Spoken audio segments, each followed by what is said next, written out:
Vamos lá, pessoal. Vamos lá, então. Bom domingo a todos. Que tenham um grande final de semana, um grande domingo também, porque a semana ainda promete, né? É verdade que não teremos jogos, mas começaremos a nossa preparação pensando na Libertadores no dia 27 de setembro contra o Fluminense no Maracanã. E por falar em Fluminense, e por falar em Inter, e por falar em Libertadores, e por lembrar Mundial, hoje o Caos Colorados, em nome de Canil em Costa Verde, criando qualidade há mais de 40 anos, pastor alemão, especializado em pastor alemão, raça mais pura possível do pastor alemão, sangue vindo da Alemanha mesmo. A gente diz o seguinte: parabéns, Abel Braga. O Caos Colorados número 15 é em nome de Abel Braga, nosso querido Abelão, maior treinador da história do Inter, que cumpriu agora dia 1º de setembro 71 anos muito bem vividos, anos de títulos, anos de grandes vitórias. E vamos recontar um pouquinho aqui a história do Abel, né? Claro que mais visando ao Inter, evidentemente, né? Bom, para começo de conversa, eu acho que, me parece, e acho que vocês todos vão pensar assim também, que o Abel Braga merece uma estátua no Beira-Rio, né? E por que não homenageá-lo ainda em vida, né? Olha, eu, numa boa, se eu fosse presidente do Inter, se tivesse algum poder diretivo lá dentro, eu faria uma estátua para Abel Braga. Porque o homem merece. E no Inter não é só uma história de glória, é uma história de muito sofrimento do Abel também. O Abel treinou o Inter 7 vezes, em 7 oportunidades. Os números do Abel são impressionantes no Inter, né? Foi o técnico que mais treinou o Inter, mais vezes treinou o Internacional. Veio em apertos, veio em momentos difíceis, veio em situações até inusitadas. Já conto para vocês a primeira vinda dele lá em 88. 338 partidas pelo Inter, 187 vitórias, 81 empates, 70 derrotas. Campeão mundial 2006, campeão da Libertadores 2006, campeão gaúcho 2008 e 2014, campeão da Copa Governador 91 e campeão da Copa Dubai 2008 em cima da Inter de Milão. Em cima do Barcelona, né, mundial, então sempre grandes conquistas em cima do São Paulo, Super São Paulo, que vinha de ser o campeão da Libertadores no ano anterior, 2005. Então é uma história com muita estrela do Abel Braga. O Abel chega para o Inter em 88, em meio ao Brasileirão. E o curioso foi o seguinte: ele estava no Santa Cruz de Recife, tá? E aí em seguidinha o nosso querido Marcelo Benfica vai colocando fotinhos aí, fotos do Abel, fotos importantes, que eu vou contando algumas delas, relembrando algumas histórias, né? O Abel chega no Inter vindo do Santa Cruz de Recife. Porém, quando os jogadores do Santa Cruz souberam que o Abel vinha para cá, eles fizeram uma reunião no vestiário e pediram que o Abel ainda treinasse o time mais uma vez antes de ir embora, vir embora para o Inter. Então o que aconteceu? Essa história é curiosa. No sábado, o Abel jogou contra o Fluminense no Rio, treinando o Santa Cruz ainda, no Maracanã, e acabou perdendo o jogo. Perdeu por 1-0 a partida. Depois ele embarcou para Porto Alegre e, no domingo, tinha Inter e Curitiba aqui. O Abel chega, né, e ele primeiro não vai para Casa Mata, que recém tinha chegado, mal tinha sido apresentado, né, para o grupo, nem tinha dado tempo ainda, e ficou nas cabines de imprensa, ali, nas antigas cabines de imprensa. O que aconteceu daí? No intervalo, o Inter está perdendo por 1-0. O Abel então pega, desce ao vestiário, dá uma geral na gurizada, né, faz umas modificações, orienta o time. No segundo tempo, o Inter vira para 2-1 o jogo. E essa foi a estreia de Abel Braga no Inter. Quando se tem estrela, né, é um negócio impressionante. E tudo isso faz parte da mitologia do Abel no Inter. O que acontece a partir de então? Ele monta um baita de um time. O Inter tinha um timaço em 88. Nilson, Maurício, Tafarel, puxa vida, Aguirre Garay, uma série de muitos bons jogadores. E o Abel faz um muito bom time naquele ano. Leomir, que depois foi auxiliar do Abel, campeão do mundo com a gente também, como auxiliar. O Inter dispara na fase de grupos.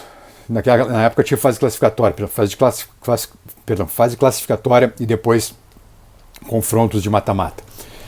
O Inter faz uma disparada melhor campanha, era uma máquina. Ganhava todo fim de semana, o Inter ganhava no Brasileirão. E aí vem depois mata-mata. Enfim, tem o famoso Grenal do século, né, que por anos e anos foi nossa grande conquista, e até hoje é um patrimônio que a gente tem, o Grenal do século, o maior Grenal da história de campeonatos nacionais, porque valia passagem à final do Brasileirão. E mesmo no Grenal do século, né, o Inter perdendo o jogo com 1 a menos, o Casemiro tinha sido expulso, e aí no segundo tempo o Abel, Nilson e Maurício viram o jogo para o Inter. Então um jogo histórico fantástico, o Beira-Rio apinhado de gente, apinhado, ainda naquela época se dividia o estádio com as torcidas. Então uma das grandes histórias, uma das grandes vitórias da história do Inter, e felizmente pude ser testemunha ocular, estava no Beira-Rio naquela tarde um inferno de quente, naquele verão porto-alegrense que tinha virado o campeonato de 88, virado para 89. Bom, tá, vamos sem mais delongas, e aí o Inter vai à final contra o Bahia e acaba perdendo para o Bahia a final. Perde 2-1 lá em Salvador e depois empata 0-0 aqui em Porto Alegre, acaba perdendo, e o Abel começa a ficar marcado. Porque aí vem o Inter na Libertadores e mais uma tragédia pela frente. A gente chega naquela final, na semifinal, também uma semifinal, contra o Olímpia, tinha vencido por 1-0 lá no Defensores del Chaco, gol de bicicleta do Luiz Fernando Bolinha, Luiz Fernando Rosa Flores, que depois foi auxiliar técnico do Inter também. E a gente é eliminado nos pênaltis em casa. E o Abel fica com aquela marca de perdedor. Né? E começa a ser difícil superar aquilo, mas o Abel ainda volta de novo, aí em 91 ganha a Copa Governador e perde a final que era como se fosse o primeiro turno, né? E perde a final no Olímpico nos pênaltis. E o Abel aí se manda para Portugal, vai treinar o Famalicão na segunda divisão portuguesa. Sobe o Famalicão, enfim, vira ídolo do Famalicão. Ele já tinha trabalhado no Belenense também, já tinha jogado no Olympique de Marselha. Depois o Abel também vai treinar o Olympique de Marselha. Vamos dar esse pulo na história, porque o Olympique de Marselha é um momento importante, vai ser importante para a história do Inter depois. O que acontece? Lá no Olympique, o Abel pede a contratação de um atacante promissor do Atlético Paranaense chamado Adriano Gabiru. Vocês sabem quem é, né? E aí ele vai jogar com o Abel lá no Marselha, enfim, faz uma campanha mais ou menos, não vira um cara histórico do Olympique, nem ele nem o Abel, e os dois depois acabam indo embora.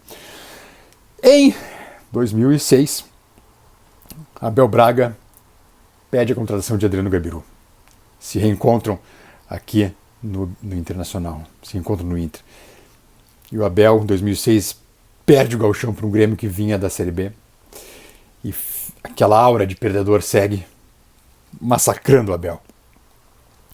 Mas a direção do Inter, Fernando Carvalho, segura Abel Braga. Não, o trabalho acho que está sendo bem feito, vamos segurar. Começa a Libertadores e o Inter começa a ir bem. Acaba só atrás do Vélez na fase de grupos. E aí, bom, a história você já sabe, né?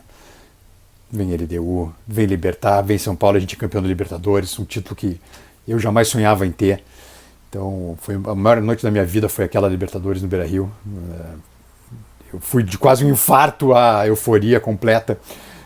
Fui dormir de manhã cedo, porque tão eufórico e festejando que a gente estava, né? Depois tem o Mundial também, né? E aí sim, volta a história do Olympique de Marselha, né? Abel Braga, Olympique, Gabiru. E o Abel é campeão mundial e o maior treinador, seguramente, da história do Inter. Respeito Minelli, Ana Andrade, todos os grandes, Antônio Lopes, gigante também. Mas Abel é o maior de todos. E por isso eu defendo que ele merecia ter uma estátua no Beira-Rio, né? Vamos trabalhar para uma estátua do Abel no Beira-Rio, vamos? Enquanto ele está em vida ainda. Mas pulando, né, depois, então o Abel volta ainda em 2014, coloca o Inter na Libertadores, volta para resgatar o time também ali em 2020, né, durante a pandemia, enfim, naquele aperto que estava, e depois, agora o Abelão acaba, teoricamente, né, se aposentando de treinador e vira diretor técnico do Vasco da Gama, né? Tomara que tenha sucesso, querido Abel Braga. O Abel também nos deixou um grande legado, né? Enquanto treinador do Flamengo, ele disse que o Beira-Rio era o estádio mais bonito do Brasil, quiçá do mundo, né? A torcida do Flamengo ficou buzina com ele, mas ele só falou a verdade, né? Tá aqui, ó. Tá aqui atrás, fotinho para provar. Outro ponto importante, e eu acho que eu não podia deixar de citar isso, e o Marcelinho botou em uma das fotos, o Abel, quando está no Fluminense em 2017, ele acaba perdendo o João Pedro, filho dele, filho caçula. Né? Numa tragédia, enfim, o João acaba falecendo. E aí tem a foto do Abel com a camisa do João, né? Ele, na época, treinava o Fluminense e foi um baque muito grande na vida dele. Imagina, né? Perder um filho, ainda mais um filho caçula, jovem. E o Abel conseguiu ter muita força para depois seguir em frente de novo. Então, também não podia deixar de fazer essa homenagem ao Abel com essa foto dele vestindo a camisa com o rosto do João aí, na época do Fluminense ainda. E para terminar, né, tem a foto do Abel sorvendo um maravilhoso vinho, né, que o homem só não é enólogo porque não quer, porque é um grande apreciador de vinhos e de bons vinhos. Então, em homenagem a Abel Braga, eu queria dar os parabéns para ele e a gente vai encerrar o programa aqui com uma taça de vinho. Claro que não é do nível dos vinhos que o Abel toma, mas, enfim. Abel Braga, feliz aniversário, o maior técnico da história do Inter. Parabéns, Abelão. E muitos anos de vida ainda. E esperamos que tu volte aqui pro Beira-Rio ainda, né? A gente ainda espera um dia voltar aqui. Não sei se como técnico, como diretor técnico, né? Mas talvez como diretor. Mas seria muito importante o retorno do Abel nesse momento. E, como diz o provérbio aquele, né? A máxima do futebol, tragam taças, porque a Copa já temos. Parabéns, Abelão. Feliz aniversário.